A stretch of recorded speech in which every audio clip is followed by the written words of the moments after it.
মিথ্যা তথ্য, প্রতারণা ও অপরাধের ইতিহাস গোপন করে মার্কিন নাগরিকত্ব নেওয়ার অভিযোগে এবার বড় পদক্ষেপ নিয়েছে যুক্তরাষ্ট্রের বিচার বিভাগ।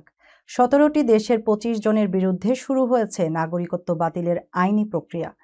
কেন নেওয়া হলো এই সিদ্ধান্ত, কি অভিযোগ রয়েছে অভিযুক্তদের বিরুদ্ধে এবং নাগরিকত্ব বাতিলের আইনি প্রক্রিয়া কতটা কঠিন, বিস্তারিত জানুন প্রতিবেদনে। যুক্তরাষ্ট্রে নাগরিকত্ব বাতিলের সবচেয়ে বড় সমন্বিত অভিযানে নেমেছে দেশটির বিচার বিভাগ। প্রতারণা, অপরাধ গোপন এবং মিথ্যা তথ্য দিয়ে মার্কিন নাগরিকত্ব নেয়ার অভিযোগে ২৫ জনের বিরুদ্ধে আইনি প্রক্রিয়া শুরু করা হয়েছে। বিচার বিভাগ জানিয়েছে অভিযুক্তরা ১৭টি দেশের নাগরিক। তালিকায় রয়েছে Pakistan, Moldova, Bharat, Mexico, Colombia, Nigeria, Liberia, Ghana, Jamaica, Taiwan, Honduras, Cameroon, Jordan, Cuba, El Salvador, Haiti এবং সুইডেন।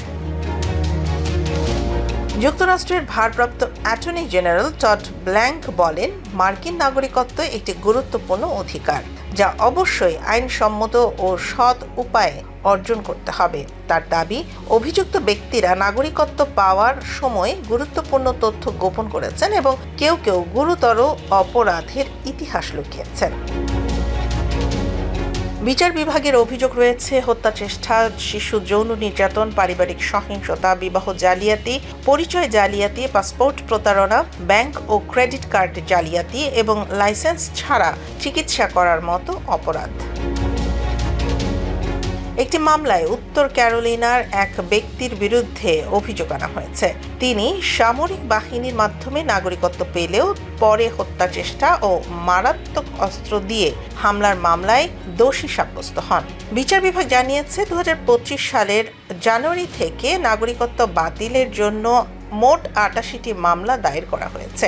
কর্মকর্তারা বলছেন, যারা প্রতারণার মাধ্যমে নাগরিকত্ব অর্জন করেছে তাদের বিরুদ্ধে এই অভিযান অব্যাহত থাকবে। তবে আইন বিশেষজ্ঞরা বলছেন, নাগরিকত্ব বাতিল একটি জটিল আইনি প্রক্রিয়া। আদালতের সিদ্ধান্তের পর চূড়ান্ত ব্যবস্থা নেওয়া হবে। এই পদক্ষেপ যুক্তরাষ্ট্রের অভিবাসন ব্যবস্থায় নতুন সতর্কবার্তা, নাগরিকত্বের আবেদন থেকে শুরু করে প্রতিটি ধাপে সঠিক তথ্য দেয়া এবং আইন মেনে চলা অত্যন্ত জরুরি।